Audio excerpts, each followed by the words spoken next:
Bersabda Nabi sallallahu alaihi wasallam, doa adalah mukhul ibadah. Pati daripada ibadah. Kataan mukh kalau dalam bahasa Arab ada memberi makna otak. Kebiasaan yang kita dengar diterjemahkan doa adalah otak kepada ibadah.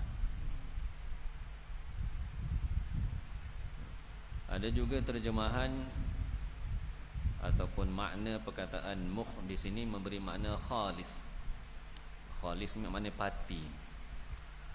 Pati ibadat adalah doa. Doa adalah pati kepada ibadah. Kerana apa? Kerana asal maksud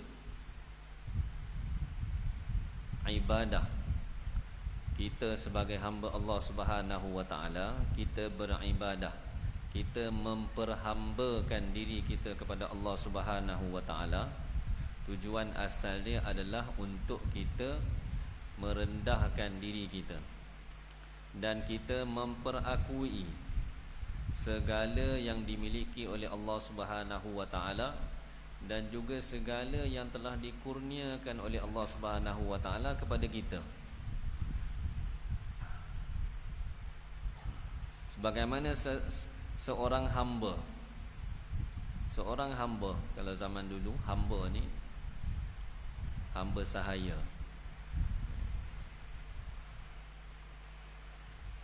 Hamba sahaya ni dia macam gebarang, macam barang.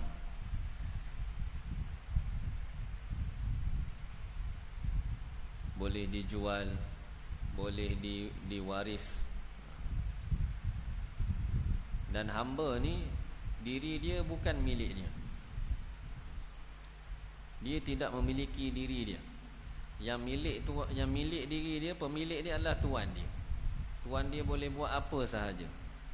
Sehingga kalau dia bekerja contohnya, dapat ada pendapatan, dapat sesuatu daripada hasil kerjanya, hasil tu adalah milik tuannya, tak jadi milik dia.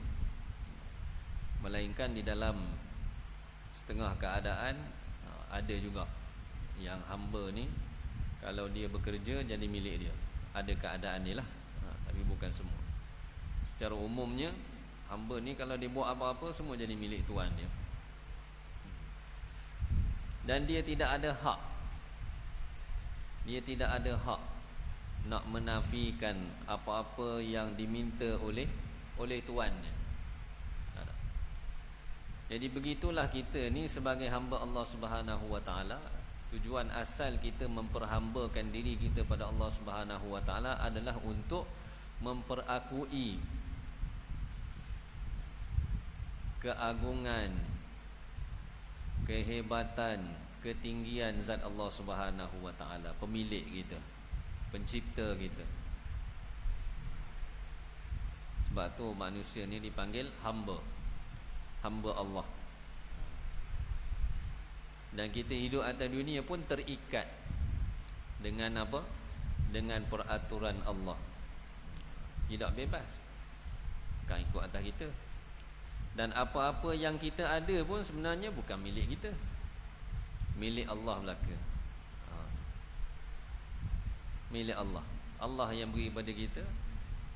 Dan satu masa nanti Allah akan tanya pula. Akan tanya. Jadi Nabi SAW mengatakan bahawa doa itu pati kepada ibadah. Kenapa? Kerana apabila seseorang itu berdoa, satu orang tu diminta kepada Allah Subhanahu wa taala, dia tadah tangan dia, minta kepada Allah Subhanahu wa taala supaya diberi kesembuhan, diberi bantuan, dipermudahkan. Pada waktu itu kita minta kepada Allah Subhanahu wa taala dalam keadaan hati kita kosong, putus pengharapan kepada selain Allah.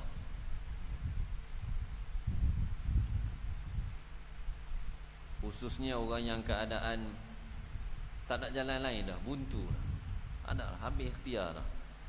Waktu tu doa dia, Masya Allah, memang hanya semata-mata berharap kepada Allah Subhanahu Wa Taala. Dan itulah sebenarnya hakikat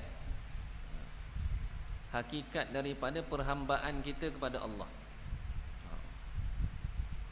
Dan Allah Ta'ala memang nak kita begitu. Dalam setiap masa kita ni harap hanya kepada Allah Subhanahu Wa Ta'ala, pengharapan kita.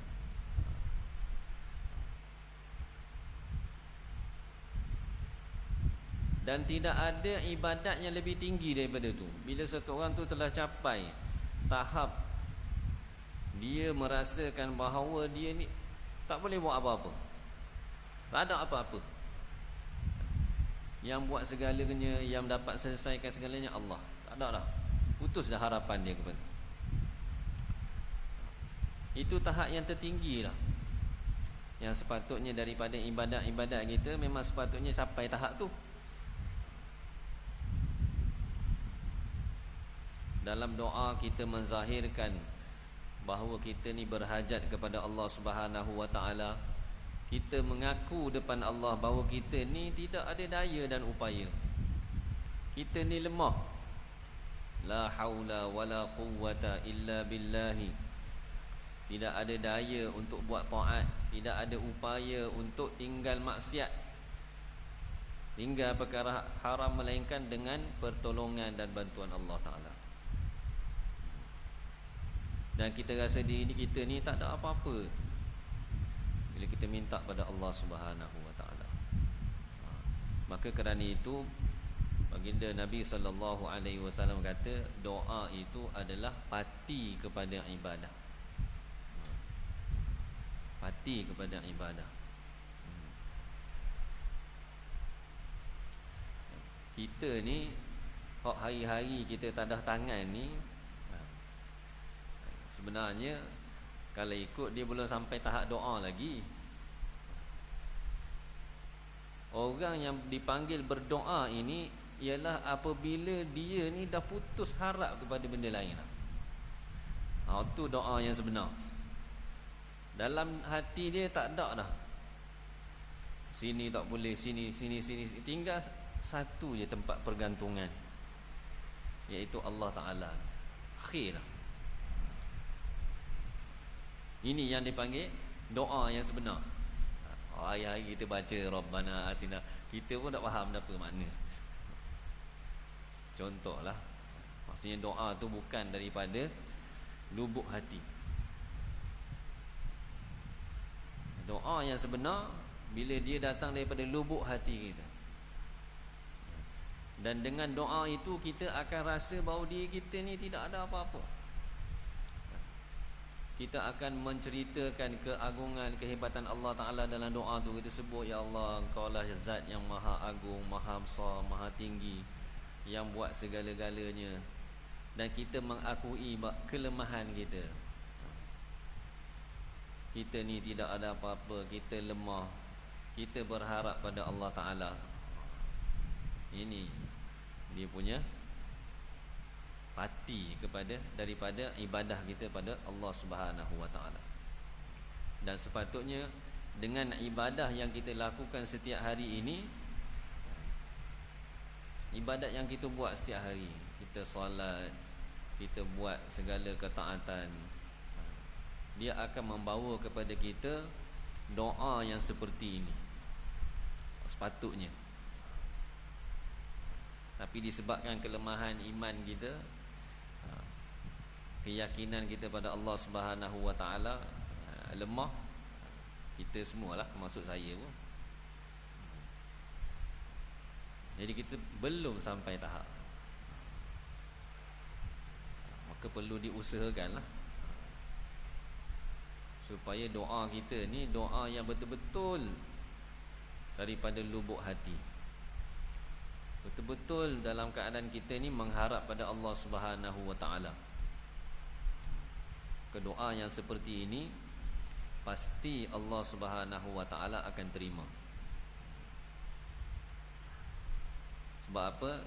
Dalam sambungan hadis ini dinyatakan Nabi sallallahu alaihi wasallam selepas menyebut ad-du'a'u mukhul ibadati, doa adalah parti daripada ibadah, maka Nabi sambung dengan ayat Al-Quran.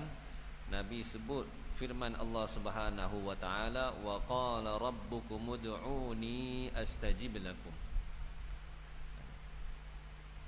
Dan telah berkata oleh Tuhan kamu, ud'uni, hendaklah kamu semua berdoa kepada aku, minta daripada aku, astajib lakum, pasti aku memperkenankan doa itu untuk kamu. Tapi doa yang seperti mana? Doa yang pati kepada ibadat, doa yang dengan penuh pengharapan, penuh rendah diri, puji Allah Subhanahu wa taala, puja Allah Subhanahu wa taala, sebut sifat-sifat Allah Subhanahu wa taala yang agung, dan kita mengakui kelemahan diri kita.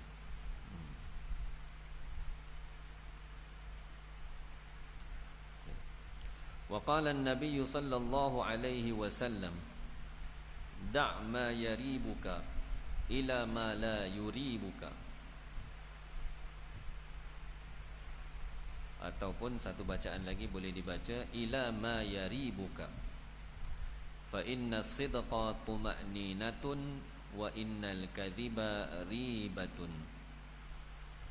Bersabda Nabi sallallahu alaihi wasallam, da' ma yaribuka, tinggalkanlah, hendaklah kamu meninggalkan perkara yang menimbulkan syak kepada kamu, yakni perkara yang kamu tidak yakin baiknya atau buruknya, tak pasti. Ila ma la yaribuka, pergilah kepada perkara yang tidak menimbulkan syak kepada kamu, yakni benda tu pastilah, pasti benar, pasti halal, atau pasti dah kita tahu benda ni tidak betul. Dan Nabi SAW suruh kita untuk kita selamat kehidupan dunia ni, benda yang tak pasti, kita tidak tahu ni boleh ke tak boleh. Kalau kita tinggal memang selamat lah. Kalau kita ambil, boleh jadi dua, salah satu, sama ada betul ataupun salah, antara dua, dia tak lari lah. Tapi kalau tinggal, selamat. Maka Nabi SAW ajar kita walaupun meninggalkan perkara yang tidak pasti ni, perkara yang syubhah. Nabi kata, al-halalu bayyinun wal haramu bayyinun wa bainahuma umurun mustabihat. Halal itu jelas, haram itu jelas, tapi antara keduanya itu ada perkara-perkara yang samar-samar. Perkara yang sama-sama ni bukan haram, bukan semua haram, sama-sama tak jelas statusnya, boleh ke tak boleh ke, haram ke halal ke.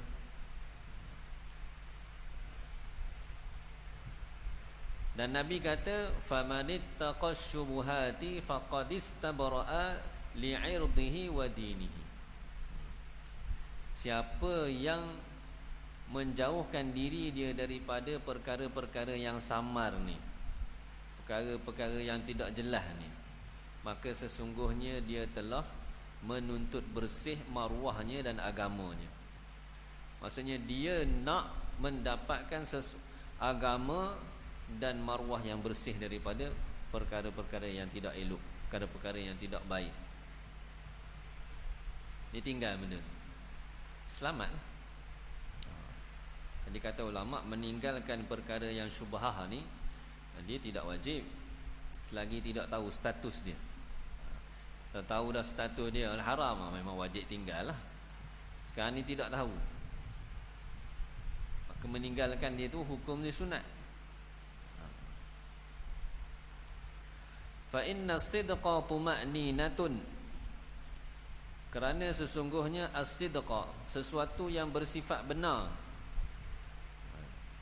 Tuma'ninatun adalah sesuatu yang mendatangkan ketenangan kepada hati kita. Benda tu kalau dia baik, hati kita akan rasa tenang, akan rasa selesa, akan rasa mudah bila benda tu baik. Wa innal kadhiba ribatun, dan sesungguhnya sesuatu yang bersifat dusta, ribatun, adalah sesuatu yang menimbulkan rasa yang tidak senang di dalam hati. Benda kalau kita tak pasti, ni benda ni baik ke tak baik ke, halal ke haram, tak pasti. Jadi kalau kita buat juga, orang yang hati dia bersih, dia akan rasa tak sedap. Sebab tak sedap nak buat. Mari.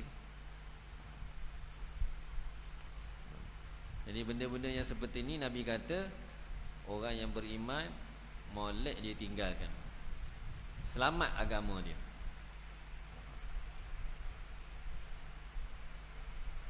Dan dalam masa yang sama dia kena tanya.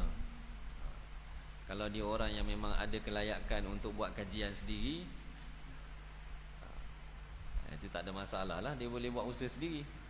Tapi kalau lah orang tu macam kita ni, orang yang bertaklid, ikut kepada ulama dan sebagainya, maka kita tanya para ulama, benda ni boleh ke tidak, ini halal ke, ini haram ke. Barulah kalau benda tu jelas diberi tahu ini halal, kita buat hati tenang, tak rasa apa dah. Sebab apa? Ulama kata halal, ada sandarannya.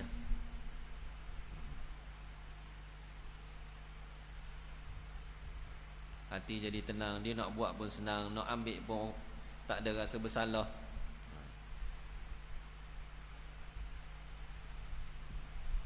Tapi kalau benda tu dia kata tak boleh, maka dia kena tinggalkan.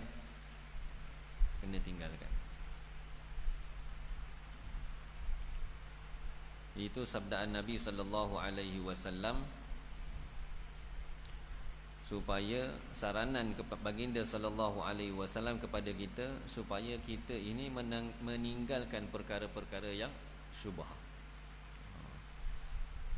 Kalau zaman Nabi itu ada dah, Nabi sebut dah, tinggalkanlah perkara yang syubhat. Zaman kita ni kau banyak lagi. Maka sebagai orang yang beriman, kita ni kena sentiasa berhati-hati dalam setiap perkara, baik dalam muamalah kita, dalam muamalah seharian kita, jual beli, kerja buat dan sebagainya. Perlu berhati-hati supaya kita tidak jatuh ke dalam perkara-perkara yang dilarang oleh Allah Subhanahu wa taala. Baik. Wa qala an-nabiy sallallahu alaihi wasallam, ad-dunya sijnul mu'mini wa jannatul kafiri. Ni hadis biasa dengar. Bersabda Nabi sallallahu alaihi wasallam, dunia adalah penjara untuk orang beriman dan syurga untuk orang kafir, orang yang tidak beriman. Sabdaan Nabi sallallahu alaihi wasallam ni nampak simple je. Penjara kepada orang beriman, syurga untuk orang yang tidak beriman. Kok mana penjara tu? Macam mana kita rasa penjara? Kalau kita nak bandingkan kehidupan dunia ni dengan perintah-perintah Allah Subhanahu wa taala, larangan-larangan Allah Subhanahu wa taala, yang kita disuruh untuk taat, yang kita disuruh untuk ikut, di sebalik perintah-perintah Allah yang kita kerjakan, larangan-larangan Allah yang kita tinggalkan, ada janji Allah Subhanahu wa taala yang Allah sediakan untuk kita di akhirat nanti.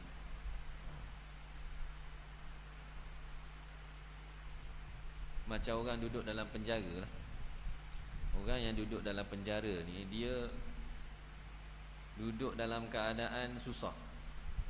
Yakni dia terikat dengan peraturan, dengan disiplin. Dia tak boleh buat ikut suka hati dia. Kena bangun pukul berapa, pukul ni, dijadualkan dia. Kehidupan dia tu dijadualkan. Waktu ni buat ni, waktu ni buat ni, buat ni, sampailah tidur malam. Esok pagi. Itu rutin harian dia. Dan di sebalik dia mengikut disiplin dan peraturan itu, di sebalik dia tu ada kebebasan selepas itu. Yakni dia akan dilepaskan daripada hukuman tersebut bila sampai tempoh dia. Dan dia jaga semua disiplin dia. Kalau kena molek, dapat pelepasan awal.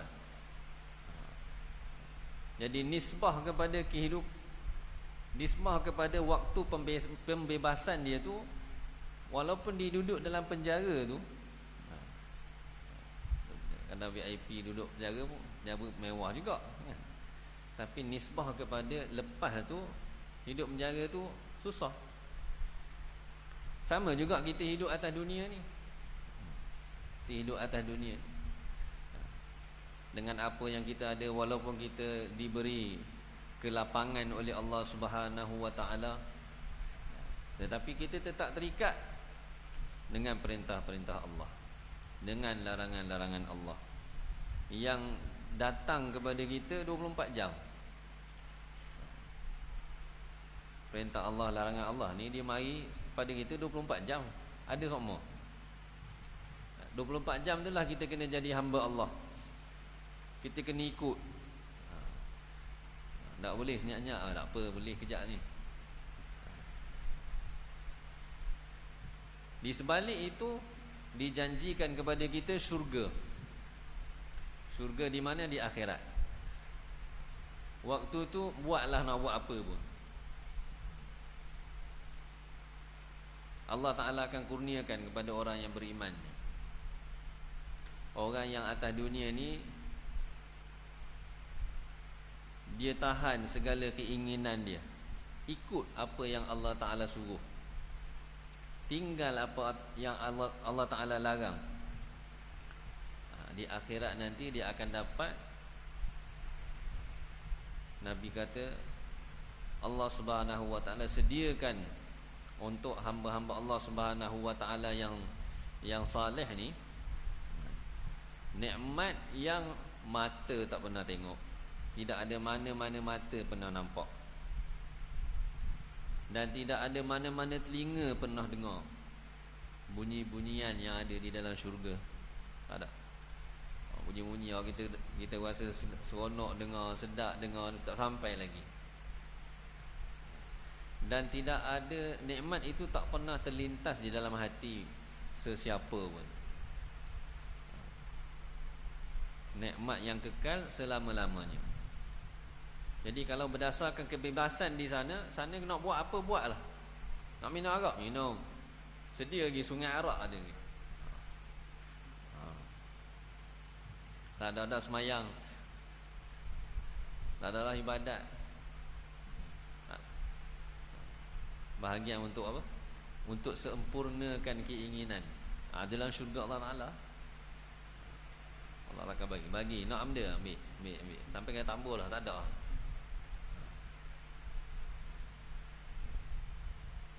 Jadi nisbah kepada kehidupan akhirat itulah, maka dunia ini disebut oleh Nabi sallallahu alaihi wasallam sebagai penjara untuk orang beriman. Syurga untuk orang yang tidak beriman. Sebab apa? Kalau nak banding dengan apa yang dia akan dapat selepas mati nanti, memang dunia ni jadi syurga lah. Atas dunia ni boleh belaka. Dia nak buat apa pun boleh, nak makan apa pun boleh, kod nak. kehidupan dia penuh dengan syahwat. Dia beza orang beriman ni dengan orang yang tidak beriman. Orang tidak beriman ni kehidupan dia daripada bangun pagi dia fikir macam mana nak sempurnakan keinginan dia. Ni nak buat ni, lepas ni nak buat apa, lepas ni nak buat apa. Semua yang berbentuk syahwat keinginan ni, dia tak tengok dah benda ni baik ke tak baik ke, tak tengok. Orang beriman pula, orang yang benar-benar beriman, bila dia bangun pagi saja dia fikir macam mana nak sempurnakan perintah Allah. Waktu ni Allah suruh buat apa, lepas ni nak apa pula, apa perintah Allah Ta'ala lagi. Dia berpindah daripada taat kepada taat. Kalau orang tidak beriman, dia berpindah daripada syahwat kepada syahwat.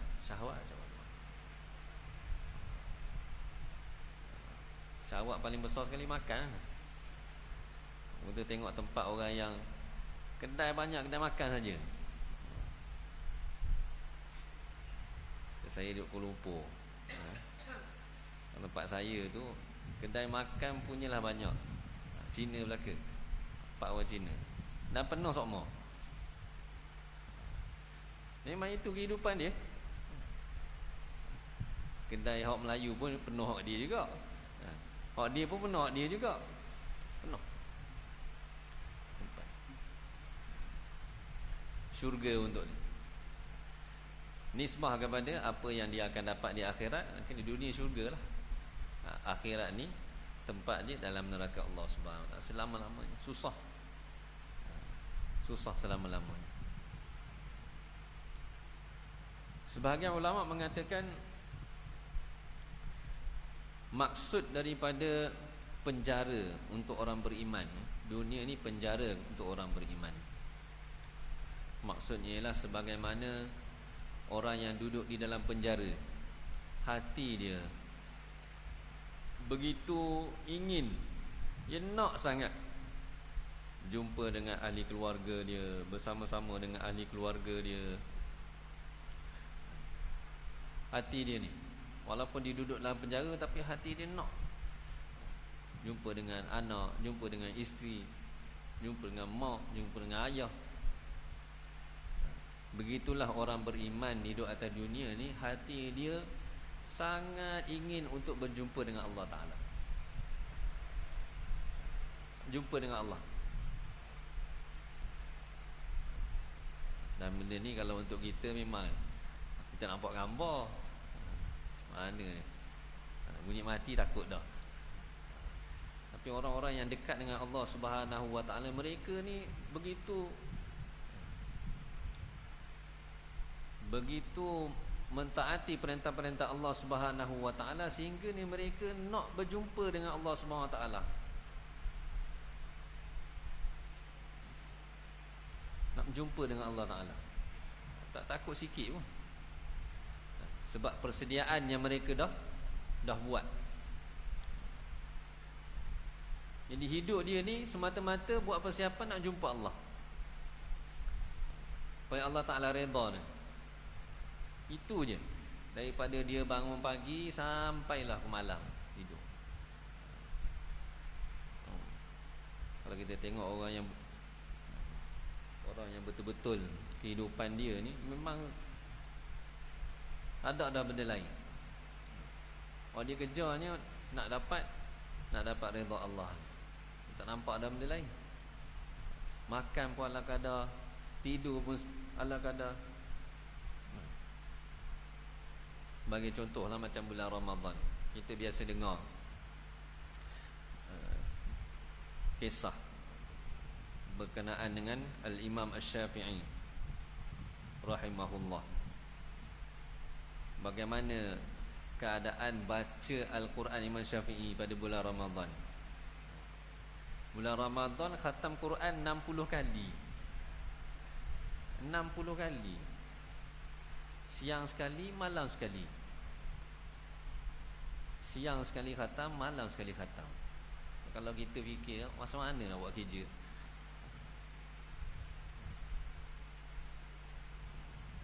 Tapi bagi mereka Dia tak ada fikir dah benda tu.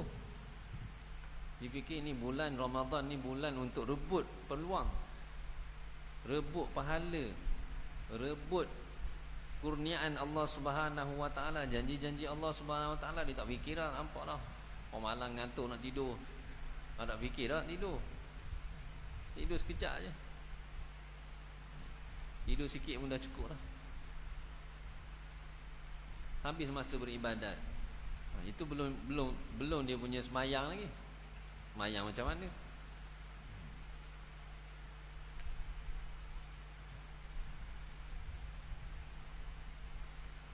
Sebab apa?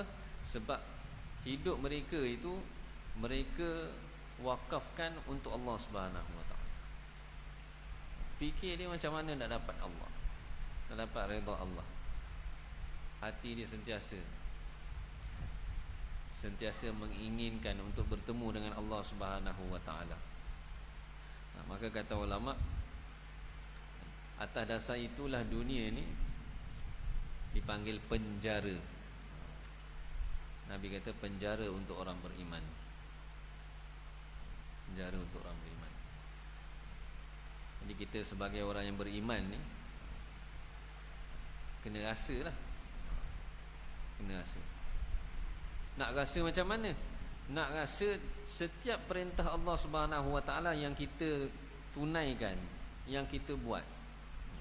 Ni nak tunaikan perintah Allah Taala ni taufik daripada Allah. Bila dah buat tu selesailah. Tapi sebelum nak buat tu kadang-kadang dia mari dalam hati kita ni macam-macam. Tak apalah, sekali je. Biasa mari semayang masjid Rahmah. Dia mari sekali tu rasa malas nak pergi. Berat je. Ingat hadis ni. Dunia ni penjara untuk orang beriman. Ni ke akhirat nanti Allah Ta'ala sediakan. Hak susah tu yang Allah Ta'ala bagi banyak tu. Hak susah tu dalam keadaan kita berat, kita lawan juga. Pergi ke rumah Allah Subhanahu Wa Taala, sujud depan Allah Subhanahu Wa Taala. Oh, ni ganjaran ni besar. Ganjaran ni besar di sisi Allah Subhanahu Wa Taala. Sebab tu manusia ni kedudukan dia lebih tinggi daripada malaikat lagi. Bila dia dapat taat perintah Allah Ta'ala, ikut apa yang Allah Ta'ala suruh, tinggal apa yang Allah Ta'ala larang, kedudukan dia, martabat dia, darjat dia lebih tinggi daripada para malaikat. Sebab apa? Manusia ni ada nafsu.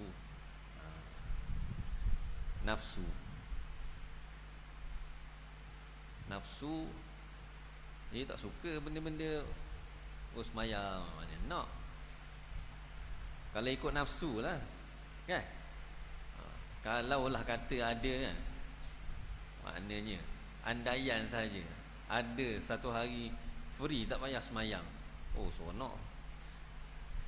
Tak payah semayang 5 waktu. Hari ni tak ada semayang 5 waktu. Contoh, was lega. Oh, hari ni relax. Macam kita hari-hari pergi kerja, lepas tu boleh cuti. Oh, hari cuti seronok, nak rehat,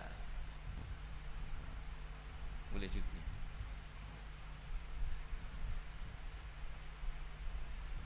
Sebab perintah-perintah Allah Ta'ala ni memang nafsu tak suka. Suruh semayang, suruh baca Al-Quran, suruh zikir, semua benda yang amalan-amalan yang berat bagi nafsu. Nafsu orang macam kita lah, macam saya ni. Walaupun kita cakap sedap ke depan ni, sama je, berat sama je. Kadang nak mari ngajar pun berat dah. Duduk di rumah petang tu, nak kena pergi ngajar pula pelan ni. Bukan seronok, tapi fikir sebab amanah. Lawan juga mari nafsu tu. Jadi ini kelebihan kita, kelebihan manusia ni. Jadi tinggi kedudukan dia, sehingga Allah Ta'ala kata manusia ni sebaik-baik ciptaan. Sebab itulah manusia ni ada akal, ada nafsu, dan dalam keadaan itu dia dapat tolak segala keinginan dia, datang kepada apa yang Allah Ta'ala suruh dan tinggal apa yang Allah Ta'ala larang. Dia jadi makhluk yang terbaik. Makhluk yang terbaik. Tak ada makhluk dah yang lebih baik daripada manusia ni. Bila manusia ni dapat taat perintah Allah, tinggal larangan Allah. Hidup dunia ni, kehidupan dia nak sempurnakan perintah Allah.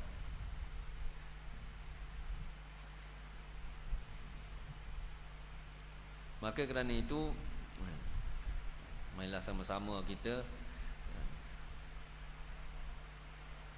berniat, berazam, berniat dan berazam untuk kita ini sentiasa mendahulukan perintah-perintah Allah Subhanahu wa taala, tinggalkan larangan-larangan Allah. Benda ni dia cakap sedap, senang. Cakap senang, tapi nak buat tu payah. Nak buat payah. Maka setiap daripada kita, saya dan kita semua, bahkan setiap orang Islam, dia kena usaha.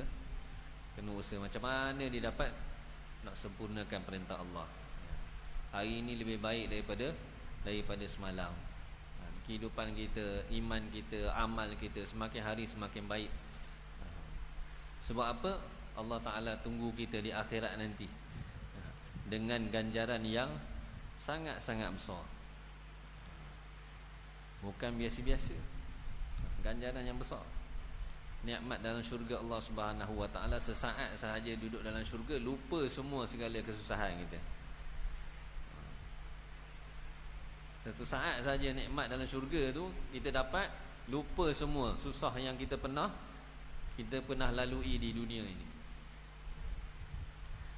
Tapi kalau kita pilih jalan sebaliknya, terpaksa kena masuk tempat pembersihan.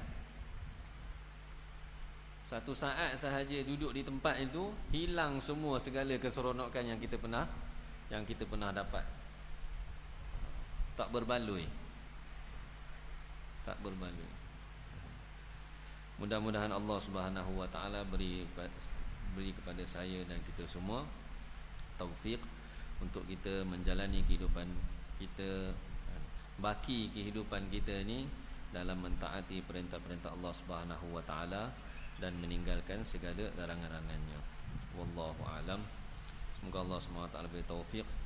Apa yang disampaikan pada malam ni sama-sama dapat kita jadikan pedoman untuk kita amalkan dalam kehidupan kita dan kita sampaikan kepada saudara-saudara kita yang lain, insya-Allah.